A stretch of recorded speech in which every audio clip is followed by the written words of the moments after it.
There are nearly 22 million veterans living in the United States. This month, we talk with the commander of the VFW post here in White Bear Lake about the importance of honoring our veterans. White Bear Lake Public Safety is connecting with youth to educate them early. Plus, police get personal with paint. We'll have the colorful details coming up.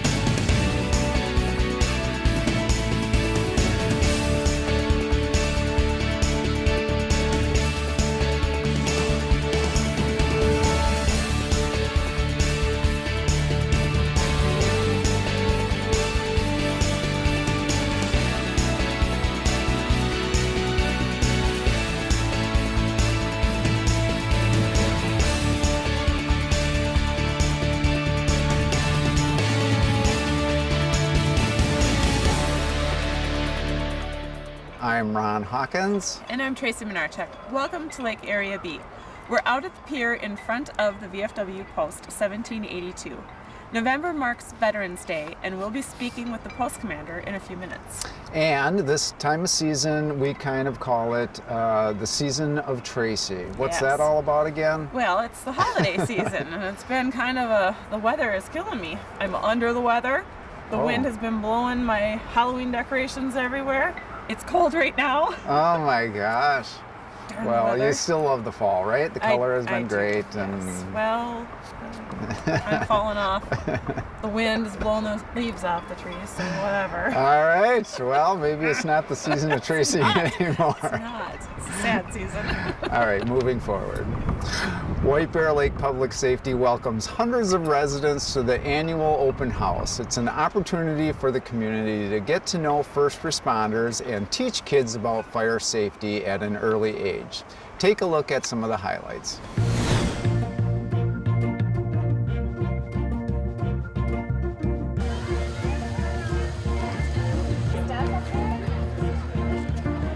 I just think to begin with their open invitation, makes the community feel comfortable coming to get to know them and see what they're doing. 1, 2, 3.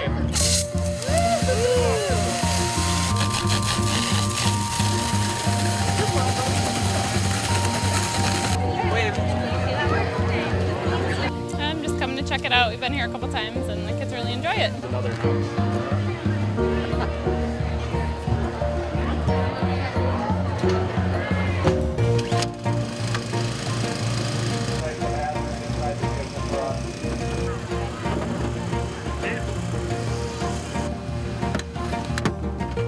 So now the door is off. We can basically start at the top. He's working his way down the door. I think that getting to know the people that are providing these services in your community is really an important step, and just building that community with the fire and the police departments.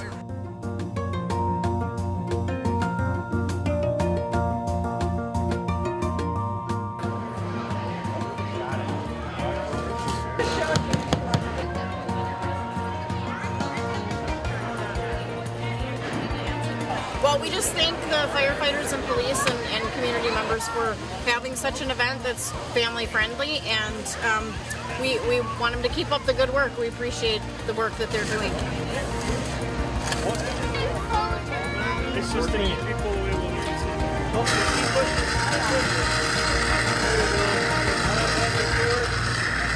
just in time. Way to go.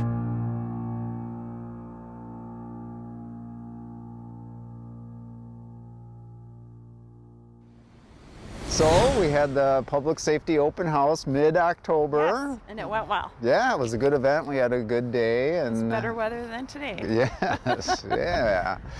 There are 22 million veterans in the United States, and many go unrecognized for their service. VFW Post 1782 Commander Barry Henriksen is here to talk about the importance of remembering our veterans. welcome to the show. Appreciate it. Thank you very much. It's great to be here. And thank you for your service. You're a Thank veteran. you. Yes, I am. Yes. Yeah. I served over 22 years in the Army Reserves, and I did one tour in Iraq in 2003. And I've been Okay. retired now for over 10 years, very active with the VFW. Wonderful. So, and we do have the VFW right behind us here. Yeah. So we're going to talk about that in a little bit, but tell us a little bit about some of the events that you're involved in throughout the year. You bet.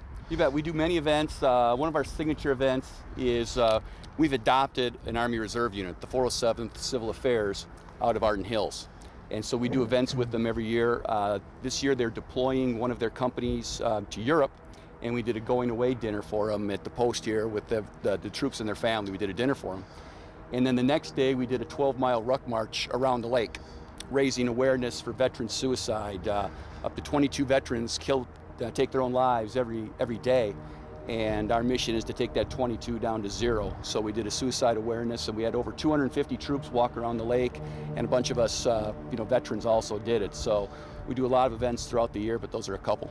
Wow. And I that's- saw them walking around the lake, and I thought, oh my gosh, with all their gear and stuff on. 35-pound packs is Yeah. the standard for the troops. As a retiree, I didn't do the pack anymore, but there's a lot of sore feet at the end of that day. I know, and I know that has happened at least a couple of years. I remember if it, Yeah, this is I think it was our 4th year. Oh, wonderful. Yeah. Awesome. So how would people get involved in some of the events? Say that there's some of our viewers want to either volunteer or donate or Or just want to help out. What can they do? What are you looking for? We do have a lot of volunteers. We have our auxiliary, and so if people have direct family members that have served, they can join our auxiliary. But other than that, we do get community help with some of our events. The community's been very helpful, and it's kind of a partnership. We donate through our, the money that we raise. We donate over $10,000 a year back to the community, whether it's the food shelf, a lot of the youth activities, and of course our primary goal is to help veterans and their families. All right, and one event that I've seen in the newspaper is Build a Burger. That's, absolutely. There you go. It's one of your big events? That's true. So the second Monday of the month. Okay. We don't do anything in our kitchen other than burgers, and it's volunteers. A lot of times it's the sheriffs, the police department, and just community groups that volunteer on once a month to come in and cook burgers. Everything that we raise goes to the Yellow Ribbon Network to help veterans and their families. So yeah, come in on the second Monday of the month and get a great burger, and it all helps the troops. Well, that's pretty awesome. We should do that. Yeah. I don't think we should be cooking. No, they have professionals do that. Hopefully. Anyways, but I want to talk about showing appreciation to veterans. It just seems as though our veterans don't, I don't know, maybe I'm wrong, but it just seems like our veterans don't feel the appreciation that they deserve. Yeah, I think we get a lot of thank yous, but a lot of people say, okay, it's great to be thanked, but what are they doing? So there are so many organizations that are out there that help veterans and their families, and you can Google online, whether it's building houses or fixing houses, or there's probably hundreds of different organizations that help. It is nice, to get the thank yous. We never want to say. I know when the guys came back from Vietnam, they didn't get that. They couldn't wear their uniforms in public. Yeah. And a lot of them still have issues dealing with that, the post-traumatic stress and not being welcomed home. And so we always try to say, welcome home. When I came back from Iraq, people were handing me cell phones and bouquets of flowers, and when I came back.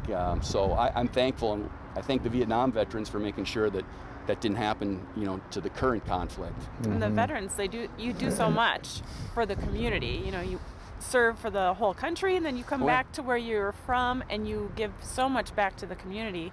And I think it's wonderful if people do something for our veterans. I think the other issue is that, for so many people, they don't have military service in their family. It's basically less than 1% of our country serves. And a lot of times it's the same families. My dad served, I served, and I got a son on active duty Army in Europe right now. So a lot of times, people, it's the old, because it's a volunteer military, people sometimes are distanced from the actual service themselves. Now, you had talked about a statistic about the suicide rate, and that is just horrible. And, I think veterans that are in active service and ones that are not in active service, they experience things that the average person that is not in the service experience. Can you talk about that? And Sure. I was lucky. So when I served in Iraq in 2003, it was right when the war started, but I was in southern Iraq. I never got shot at, no one ever shot at me. So luckily for me, I don't have those issues, but a lot do.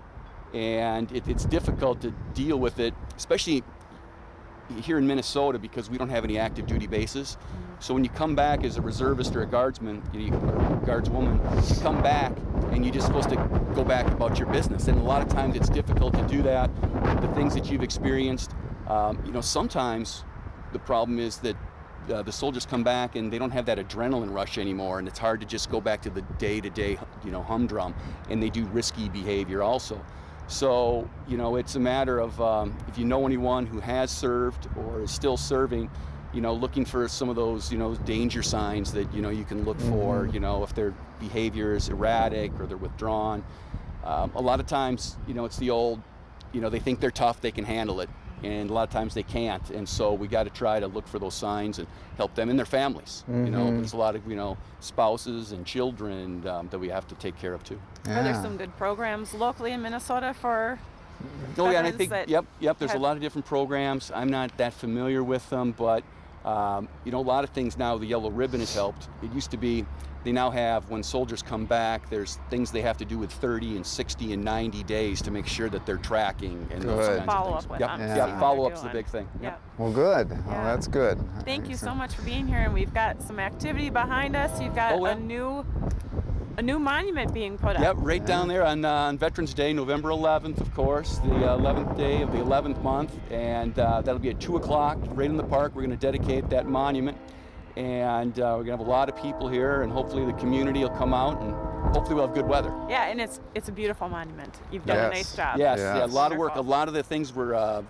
donated, a lot of the labor. So we've had a lot of, businesses that have really helped out, and then pavers, people throughout the community, honoring veterans and their family, but purchase pavers that's also helped pay for it. So we're very lucky. Wonderful. Well, thank you, again. Barry. You bet. Appreciate it. Thank you for your service. Thank you. Have a great day. We're going to take a break, but first, here's an important safety reminder.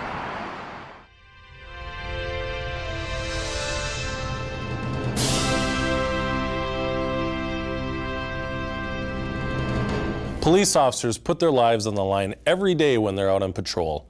Let's do our part to protect them. Wayzata police officer William Matthews was struck and killed this fall picking up debris on Minnesota Highway 12. Minnesota's Ted Foss move-over law was established in honor of Winona police officer Ted Foss, who was struck and killed on the shoulder of I-90 in 2000. The law requires drivers traveling on a road with 2 or more lanes to move over 1 full lane from the stopped emergency vehicle, which includes law enforcement, ambulance, and fire vehicles. If you're unable to move over, reduce your speed. Fines for breaking the law can exceed $100. During extra move-over enforcement on the anniversary death of Ted Foss, 367 citations were issued. Just like you, first responders want to make it home, so help keep them safe. Move over. It's the law. I'll see you next time.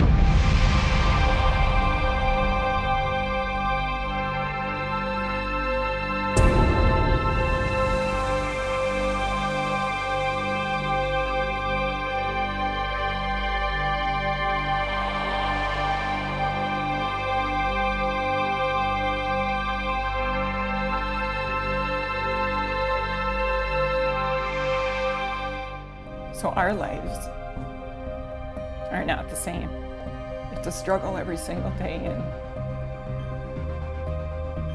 and that's why we're talking about it and being very open, is because we don't want any other family to have to go through this.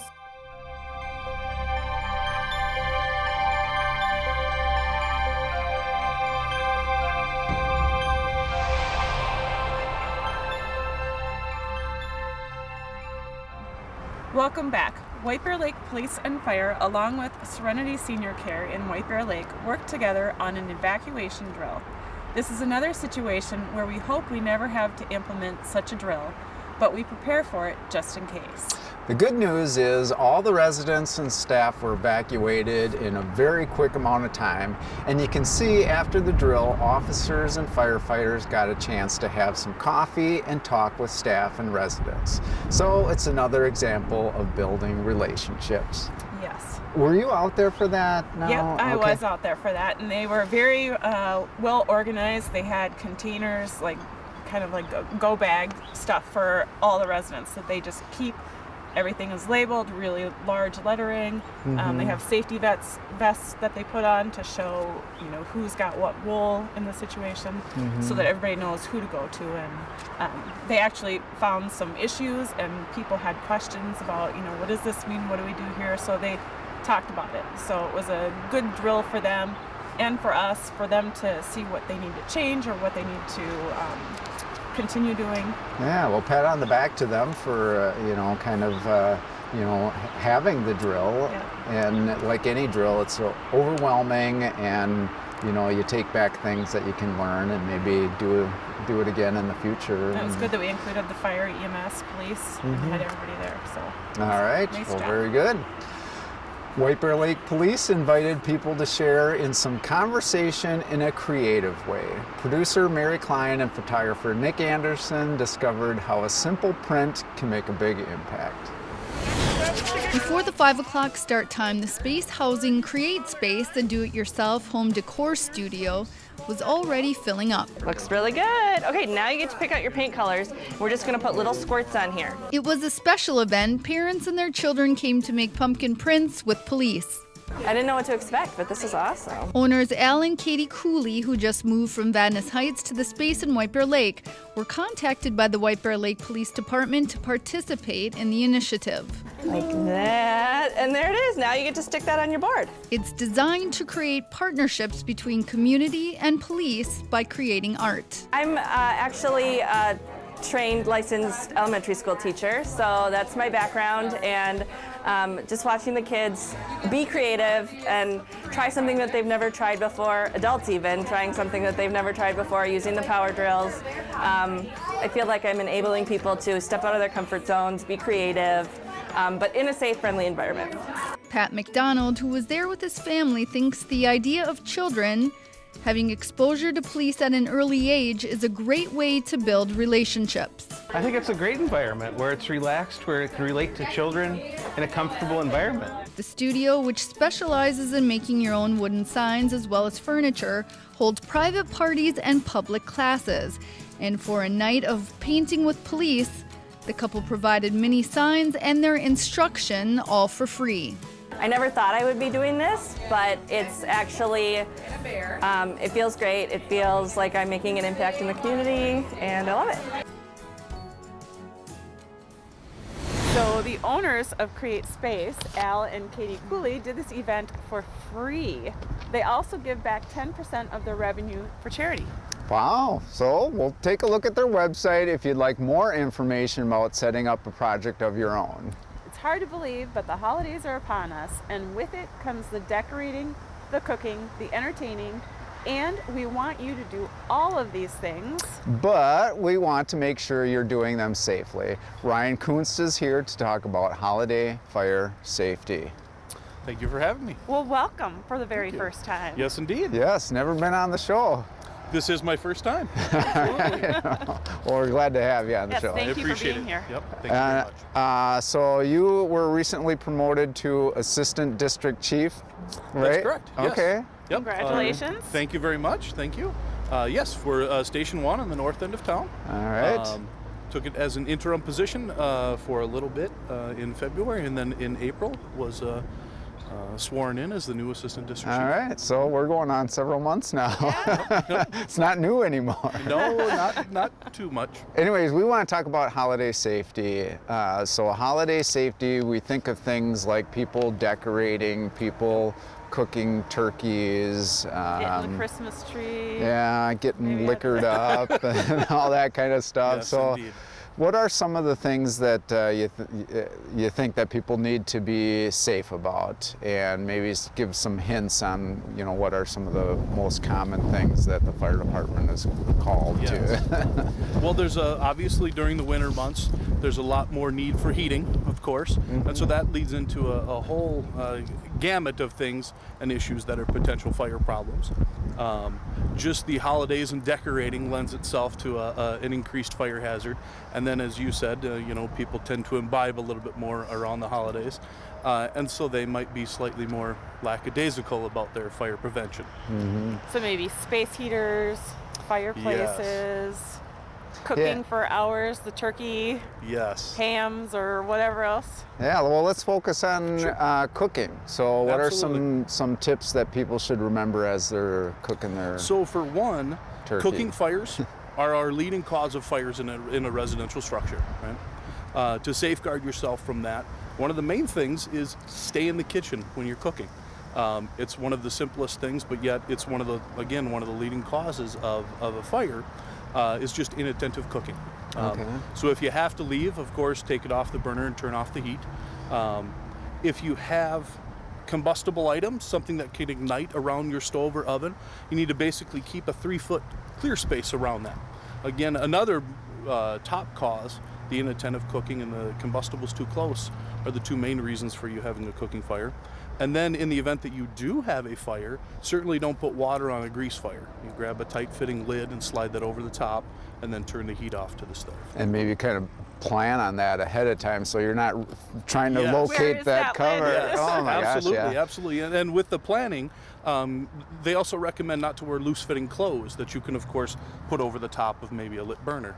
Okay, and I know in White Bear Lake we've had grease fires where people have done, you know, the wrong thing. But so candles, I think people are still using candles quite a bit. Yes, we certainly recommend that they use a flameless candle.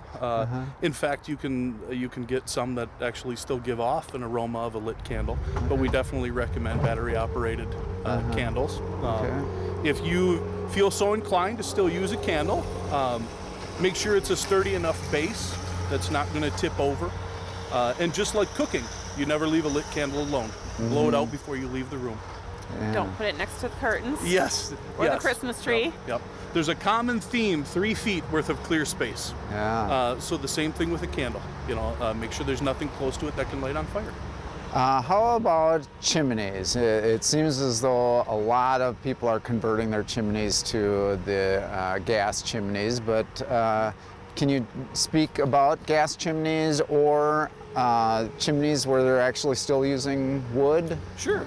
You know, in terms of maintaining and care for them, I don't want to say they're identical, but still annually you need to have it inspected and serviced, you know, by a qualified professional. And that's for the gas ones and the natural wood? You know, the gas ones, the nice thing is you should always refer back to the manufacturer's installation and maintenance kind of data sheets, and they'll walk you through what your annual care is. But yes, both should be inspected annually and then cleaned. You think about, you know, a wood-burning fireplace.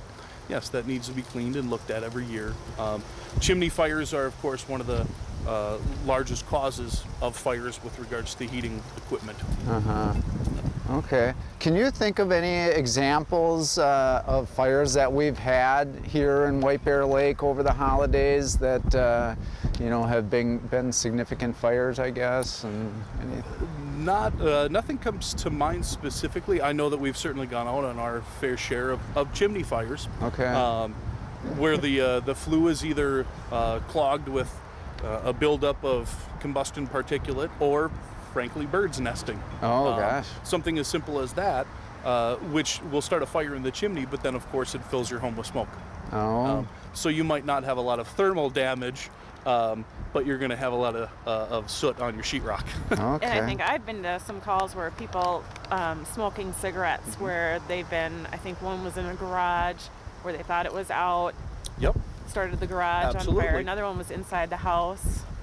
Absolutely. And that goes back to potentially maybe you know, having a couple drinks with the holiday season and just being inattentive and not extinguishing your smoking materials appropriately. Well, we're out of time. I appreciate you being on the show. But for sure, pleasure. check your smoke detectors, make sure you've got a Absolutely. carbon monoxide alarm. And pay attention to what Thanks, you're doing. Ryan. Yep. My pleasure. Thank you. We're going to take a quick break, but when we come back, a retired White Bear Lake police lieutenant returns to the department to talk about old times.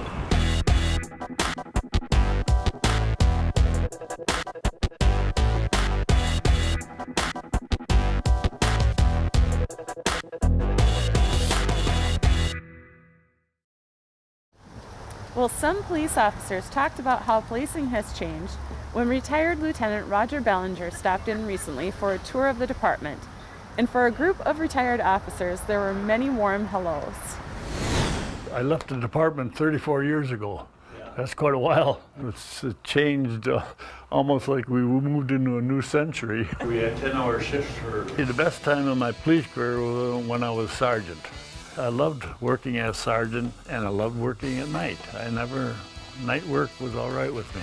Well, Denny, for Pete's sake. My God, you look good. You give me hope.